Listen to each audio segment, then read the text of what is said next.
মোৰ প্ৰিয় বন্ধুসকল, নিশ্চয় আপোনালোক সকলো কুশলে আছে। যি কি নহওক, মই আপোনালোকৰ মাজলৈ পুনৰবাৰ ছায়াৰ দুখন চিঠি লৈ আহিছোঁ। ছায়াৰ নৈৰিতৰ প্ৰতি থকা ভালপোৱা, ছায়াৰ সেই সকলোবোৰ, সেই অভিমানবোৰ আজিও বুকুত সজীৱ হৈ আছে। ছায়া আজিও কিবা এটা বিচাৰে। নৈৰিতক হয়তো আপুনি মই নজনাকৈ ছায়া হয়তো বিচাৰে। সেয়েহে ছায়াৰ দুখন চিঠি লৈ আপোনালোকলৈ বুলি মই লৈ আহিছোঁ। আহকচোন শুনো ছায়াৰ কথাৰে। নৈৰিত তোমালৈ বুলি যিভাৱে তুমি সকাল দেখো সূৰ্য কিন্তু একতাই, যত ভাগ ভাগ কৰ্ণা প্ৰেম হৃদয় কিন্তু একতাই, কথা নচিকেতা। শুভমিতা বেনাৰ্জী হৃদয় চুই যোৱা গানটো বাজি আছে। বৰ অৰ্থবহ গানটো, মোক পাগল কৰি দিয়া গান। ৰাতিপুৱা তোমাৰ মুখখন দেখিয়ে সাৰ পাওঁ।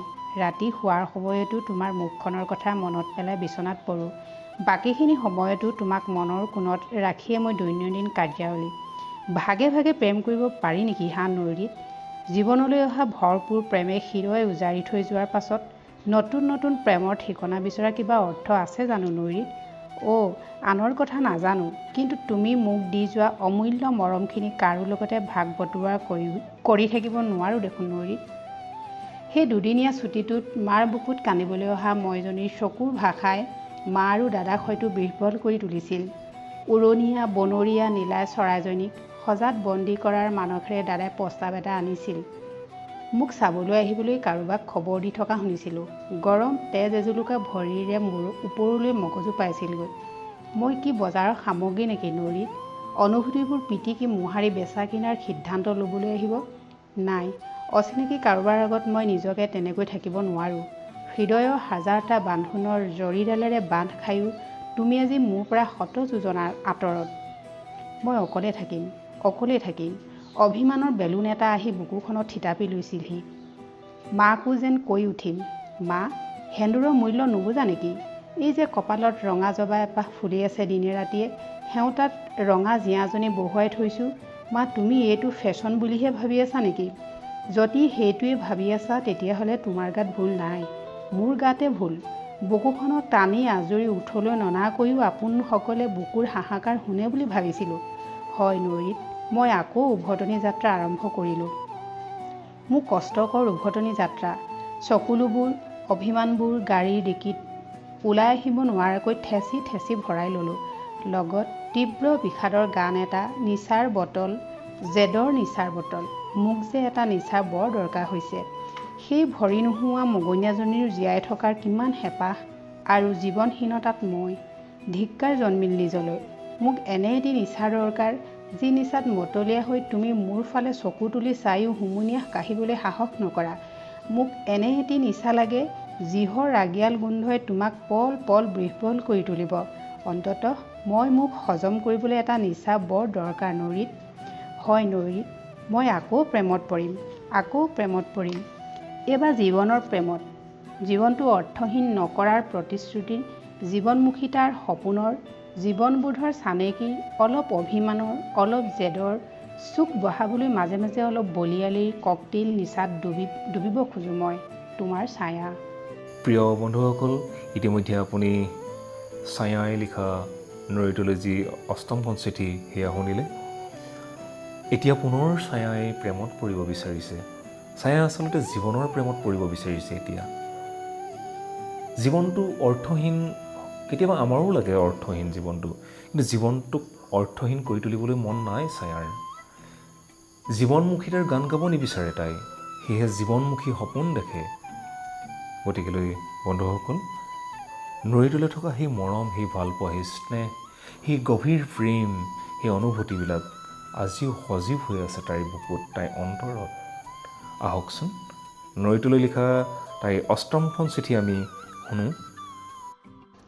নৈৰিত তোমালৈ বুলি আজি আকৌ সেই বাটেৰে গ'লোঁ, যি বাটত তেওঁ মোৰ বাবে ৰৈ আছিল জন্ম জন্মান্তৰ। আজি আকৌ সেই বাটেৰে গ'লোঁ, য'ত পলাশৰ ৰঙাই ফাকু খেলিছিল আমাৰ সতে। সেই নীলা চৰাইজনী, যাৰ সুৰীয়া প্ৰেমে নিচুকাইছিল মোৰ প্ৰভাতী টোপনি, তাই মৌনতাখিনিক আঁকোৱালি ল'বলৈকে মই আকৌ তালৈ এবাৰ গ'লোঁ। মই গ'লোঁ শীতৰ নিহালি এৰি অহা অনুভৱৰ সুগন্ধি ল'বলৈকে তালৈ আকৌ এবাৰ। গধুৰ মন এটালৈ অফিচ পালোহি। যোৱা ৰাতি নিচাৰ হেং অভাৰ, জেদৰ নিচাৰ হেং অভাৰ। মাজতে ছাৰে মাতি পঠিয়ালে বানাক্ৰান্ত স্থানীয় গাঁওকেইখনলৈ সামাজিক অনুদানৰ এটা অংশ এৰিব বিচাৰিছে। সাহায্যৰ দায়িত্বটো মোৰ ওপৰত অৰ্পণ কৰিছে। একঘেয়ামী কামৰ পৰা আঁতৰিবলৈ পাই মনটো ভালেই লাগিল। সৱস্ৰান্ত মুখৰ হাঁহিৰ ৰেঙনিৰে মোৰ মনৰ গধুৰতা অলপ হ'লেও কমিব বুলি মোৰ বিশ্বাস। ক'ত ভৰিৰ তলৰ মাটি খহাৰ হাহাকাৰ আৰু ক'ত বুকু ভগাৰ হাহাকাৰ। অলপ আহত হ'লোঁ, বৰ দুৰ্বল মই, জানাই দেখোন তুমি নৈৰিত। কেতিয়া যে এই দুৰ্বলতাক জয় কৰিব পাৰিম নাজানো। হয় নৈৰিত, আজি বগীবিল গাঁৱত আমাৰ কাম আৰম্ভ কৰিলোঁ। টীমৰ বাকীকেইজনক কামখিনি বুজাই দি মই আগবাঢ়িলোঁ বগীবিল ঘাটলৈ, নিজকে হজম কৰাৰ প্ৰথমটো পৰীক্ষাত অৱতীৰ্ণ হ'বলৈ। মোলৈ কাতৰতাৰে চাই ৰোৱা প্ৰতিজোপা গছ, প্ৰতিচটা শিলৰ ওচৰত মৌনতাৰে আত্মীয়তাৰ গোন্ধ বিলাই বিলাই আমাৰ বিশেষ শিলচটা পালোগৈ। মনত আছেনে নৈৰিত, দুপৰীয়া শিলৰ চকীখনত যে আমি গাতে গা লগাই বহিছিলোঁ। মোক অকলে দেখি উচুপি উঠা শিলচটা আকৌ এবাৰ বহিলোঁ। সোঁৱৰণি দলিচাখন পাৰি লৈ তোমাৰ অনুভৱৰ গাতে গা লগাই তাতে আকৌ এবাৰ বহিলোঁ। ব্ৰহ্মপুত্ৰ উন্মাদনা চাই ৰ'লোঁ। সেইদিনাৰ ব্ৰহ্মপুত্ৰ শান্ত সমাহিত ৰূপৰ বিপৰীতে আজিৰ বাউলা ব্ৰহ্মপুত্ৰ প্ৰিয়াৰ সৈতে হোৱা বিচ্ছেদৰ উফন্দনিত পাৰাপাৰ ভাঙি বৈ যোৱা চকুলোৰ ঢল। মনত পৰেনে নৈৰিত, মোৰ ৰঙা কুৰ্তীটো আৰু তোমাৰ অফ হোৱাইট ব্লেজাৰটো এৰা এৰি হ'ব বিচৰা নাছিল। ওপৰৰ বগলীজাকে যে আমাক সিঁয়াৰি থৈ গৈছিল। তোমাৰ অবাধ্য হৃদয়, অবাধ্য তোমাৰ কলিজা, অবাধ্য তোমাৰ কেমেৰা, অবাধ্য মোৰ চুৰ্ণি আৰু অবাধ্য তোমাৰ হাত দুখন। কেনেকৈ পাহৰোঁ নৈৰিত, কেনেকৈ পাহৰোঁ মই। সেই এলবামটো মনৰ জুইত আজিও জ্বলাব নোৱাৰিলোঁ নৈৰিত। তুমি কেমেৰাত লৈ যোৱা মইজনীক তোমাৰ আলমাৰীৰ পৰা উলিয়াই অনা সাহসো কৰিব নোৱাৰিলোঁ। ভালদৰে ৰাখিছা যদি মইজনীক এবাৰ পঠিয়াই দিবানে মোৰ ওচৰলৈ।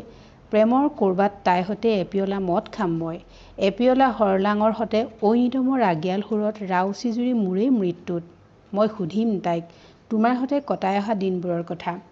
সুধিম তাইক মোৰ অবৰ্তমানত তাইকে লোৱানে আঁকোৱালি। এতিয়াও তাইৰ ওচৰত তুমি আগৰ দৰে আকুলতা, দুৰ্বলতা, নিৰুপায়তাৰ চকুলো টোকানে। সুধিম তাইক মই, কি নিচাত তুমি ইমান দিন মোৰ পৰা আঁতৰি থকাত আচন্ন থাকিলা। কি ৰং সেই নিচাৰ, গিলাচৰ গুলপীয়া ৰং নে বিষণ্ণতাৰ কজলা ৰং, নে আৱেগহীনতাৰ বগা ৰং, নে আশাৰ ৰামধেনুৰ সাতৰঙী ৰং। বেলি লহিয়াইছিল। টীম মেম্বাৰকেইজন আগবাঢ়ি আহিছিল, ক'লে মেডাম বহুত দেৰি হ'ল। মোৰ চকুত তেতিয়া অস্তগামী বেলিৰ ৰক্তিম আভা, চকুলো শুকুৱাই নিয়া খৰাঙৰ উত্তাপ, তোমাৰ ছায়া। বন্ধুসকল, এয়া আছিলে নৈৰিতলৈ বুলি লিখা ছায়াৰ অষ্টমখন আৰু নৱমখন চিঠি, য'ত ছায়াই আজিও সপোন দেখিছে, আজিও জীৱনমুখী হোৱাৰ এটা নতুন সপোন দেখে। নৈৰিতৰ প্ৰেম ভাল পোৱাবিলাক বুকুত লৈ এক নতুন পথেৰে তাই গতি কৰিব বিচাৰিছে। হয়তো বন্ধুসকল, এই কথাবিলাক, ছায়াৰ মুখৰ এই কথাবিলাক, এই ভাল পোৱাৰ যি চিৰসেউজ কথাবিলাক আপোনাৰ আমাৰ হৃদয়ৰ মাজতো হয়তো জীয়াই আছে, য'ত নেকি আমি আন কাৰোবাক ভাল পাইছিলোঁ, যৌৱনৰ প্ৰথম প্ৰেম, প্ৰথম ভাল পোৱা। যি কি নহওক বন্ধুসকল, কালিলৈ পুনৰবাৰ আপোনালোকক লগ পাম। ছায়াৰ সেই নৈৰিতলৈ লিখা চিঠিবিলাক লৈ আহিম। আজিলৈ ইমানতে এৰিছোঁ। আপোনালোক সকলোকে শুভৰাত্ৰি জনাইছোঁ। শুভৰাত্ৰি, ধন্যবাদ।